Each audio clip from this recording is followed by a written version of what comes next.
Hi guys, నమస్తే, welcome to Magna TV. నేను మీ anchor Anusha. So hit 3 movie release అయిపోయింది. మరి నాని గారి యాక్షన్ ఎలా ఉంది, అలాగే హీరో హీరోయిన్ మధ్యన కెమిస్ట్రీ ఎలా వర్కౌట్ అయింది, అండ్ ఓవరాల్గా సినిమా రివ్యూ కావచ్చు, సినిమాటోగ్రఫీ ఎలా ఉందో తెలుసుకునే ప్రయత్నం చేద్దాం. So today we have with us film analyst G R Maharshi గారు ఉన్నారు, మాట్లాడేద్దాం. హలో సార్, నమస్తే. నమస్తే అమ్మా. మూవీ ఎలా ఉంది సార్? మూవీనా ఓకే, బాగానే ఉంది. కానీ విపరీతమైన వైలెన్స్, హింస ఇష్టపడే వాళ్ళకి ఇంకా బాగా నచ్చొచ్చేమో. బట్ ఓకే, దాని స్టైలిష్ నటన, మంచి ఫోటోగ్రఫీ, మంచి బీజిఎం ఉంది. పాటలేమి లేవనుకోండి, 2 పాటలేమి ఉన్నాయి, అవేమి ఆడిబుల్ కాదు. Everything okay. హీరో హీరోయిన్ మీద కెమిస్ట్రీ అన్నారు కదా, అది ఊరికి జస్ట్ ఓకే. హీరోయిన్కి నిజానికి పెద్ద రోల్ ఏం లేదు. హీరోయిన్ కథలో ఒక క్యారెక్టర్గా ఉంటుంది, కానీ ఒక ట్విస్ట్ ఉంటుంది ఆ హీరోయిన్కి సంబంధించి. హిట్ 1 హిట్ 2 ఏమిటంటే లోకల్ కథలు.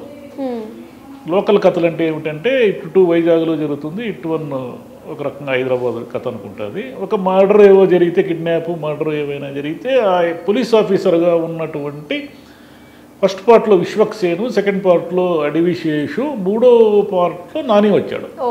వాళ్ళిద్దరూ ఇన్వెస్టిగేట్ చేస్తారు. ఫస్ట్ అండ్ సెకండ్ పార్ట్లో ఉన్నది ఏమిటంటే ఇద్దరు కూడా ఇంటెలిజెంట్ ఇన్వెస్టిగేషన్ ఉంటుంది, సైంటిఫిక్ ఇన్వెస్టిగేషన్ ఉంటుంది. నాని 3వ పార్ట్లోకి వచ్చేసరికి ఏమైపోయిందంటే మొత్తం ఫైటింగ్ ఇన్వెస్టిగేషన్. అంటే ఇంటెలిజెన్స్ కంటే కండబలమే ఎక్కువ కనిపిస్తుంది అనమాట. నరకడము, చంపడము, నరకడం. దాంట్లో మీకు ఫస్ట్ అండ్ సెకండ్ పార్ట్లో అవి ఉండదు, అంత హింస ఉండదు, ఈ నరకడము ఇదంతా ఉండదు. ఇంకోటి ఏమిటంటే సిమిలారిటీస్ ఏం చెప్పుకోవాలి అంటే first part, second part, third పార్ట్లో పోలీస్ ఆఫీసర్ క్యారెక్టర్ ఇంచుమించుగా కొంచెం అంటే డిస్టర్బ్డ్గా, లేకపోతే కొంచెం స్క్రూ లూజ్ ఉంటారు చూడండి. ప్రతి ఎట్లంటే ఎట్లా మాడుతుంటారు. మొత్తం విశ్వక్సేన్ అట్లే ఉంటాడు, అతను కూడా డిప్రెషన్ ట్యాబ్లెట్లు తింటూ ఉంటాడు. అడివిశేషు కూడా కొంచెం డిఫరెంట్గానే ఉంటాడు, మనిషి కొంచెం చిరాక్గా ఉంటాడు సెకండ్ పార్ట్లో. నాని అయితే దీంట్లో పూర్తిగా డిఫరెంట్గా ఉంటాడు. నాని అదే కొంచెం ఏవో బీపీ సమస్యలు ఉన్నట్టుగా, అంటే గట్టి పోలీస్ ఆఫీసర్గానే ఉంటాడు, కానీ కొంచెం డిస్టర్బ్డ్ క్యారెక్టర్గా అనిపిస్తూ ఉంటుంది మనకు. అంటే సైకో ఒక డైలాగ్ కూడా ఉంది, ఆ సైకోల మధ్య అతను ఎలా ఉన్నాడంటే మీకు తెలియదు, వాడే అసలైన సైకో అంటారు నాని గురించి. ఇదేమిటంటే కథ లోకల్ నుంచి నేషనల్కి వెళ్ళిపోయింది. హిట్ 1 హిట్ 2 ఏమిటంటే లోకల్ కథలు అవి. హిట్ 3 నేషనల్ అని, అంటే బీహారు, అది జైపూర్లోను, తర్వాత అరుణాచల్ ప్రదేశ్లోను, కాశ్మీర్లోను, ఇలా దేశంలో ఉన్న అనేక ప్రాంతాల్లో జరుగుతున్న ఒక నెట్వర్క్ కథ అది. అంటే నేనేమి కథ చెప్పి స్పాయిలర్ చేయను, కానీ సిగ్గా ఏమిటంటే హత్యలు జరుగుతూ ఉంటాయి. హత్యలు జరుగుతూ ఉంటే 13 హత్యలు ఒకే రకంగా జరగడం అనేది ఎట్లా సాధ్యము అనే దాన్ని ఈరోజు ఇన్వెస్టిగేట్ చేయడం మొదలు పెడితే అసలు ఎవరు దీనికి కారకులు అనేది కనుక్కొని సెకండ్ హాఫ్ అంతా కూడా ఏమిటంటే ఆ కనుక్కున్న వాళ్ళని ఎలా ఫినిష్ చేస్తాడు అనేది సెకండ్ హాఫ్ కథ. కొంచెం ఏమిటంటే సెకండ్ హాఫ్ అంతా మనకు స్క్విడ్ గేమ్స్ అనే ఒక web series, Korean web series లాగా అనిపిస్తుంది. ఆ వైలెన్స్ అవన్నీ చూస్తే అలా అనిపిస్తుంది. నాని గారి క్యారెక్టర్ అయితే కొంచెం బ్రూటల్గా ఉందంటారు.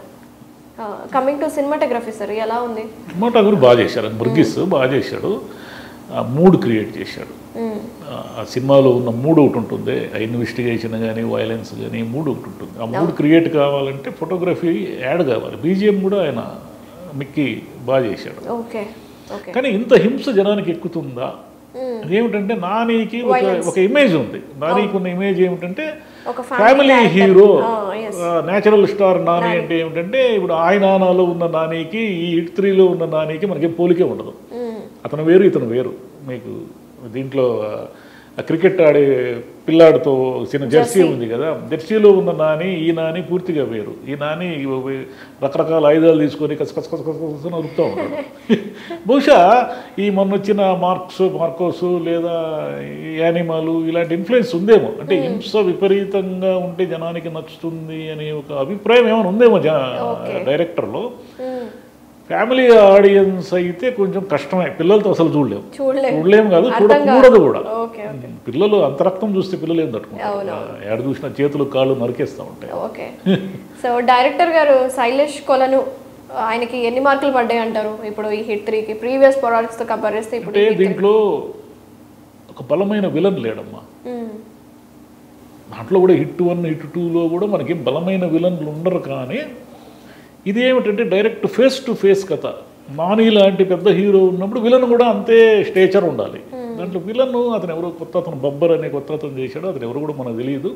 అతను ఎక్కడ మనకి రిజిస్టర్ కాడు. రిజిస్టర్ కాకపోవడం వల్ల జరిగే నష్టం ఏమిటంటే మీకు ఎవరినైనా కొడుతూ ఉన్నా, చంపుతూ ఉన్నా, నరుకుతూ ఉన్నా ప్రేక్షకుడికి ఎమోషన్ రావాలి, అంటే కోపం రావాలి. విలన్ మీద మనకు కోపం వస్తూ ఉండాలి. విలన్ మీద మనకి ఎంత కోపం వస్తే హీరో అంత ఎలివేట్ అవుతాడు. బాహుబలిలో రాణా మీద విపరీతమైన కోపం వస్తుంటుంది మనకు అతని క్యారెక్టర్ చూసి. అప్పుడు మీకు ప్రభాస్ ఎలివేట్ అవుతాడు. ఇక్కడ ఏమిటంటే విలన్ మీద మన కోపమే రాదు. అసలు వాడు ఎవడో కూడా తెలియదు. సెకండ్ హాఫ్లో వస్తాడు, వాడు ఏదో చేస్తూ ఉంటాడు, పిచ్చి పిచ్చి సైకో పనులన్నీ చేస్తూ ఉంటాడు. వాళ్ళంతా ఏదో జాంబిల్లాగా కనిపిస్తూ ఉంటారు మనకు.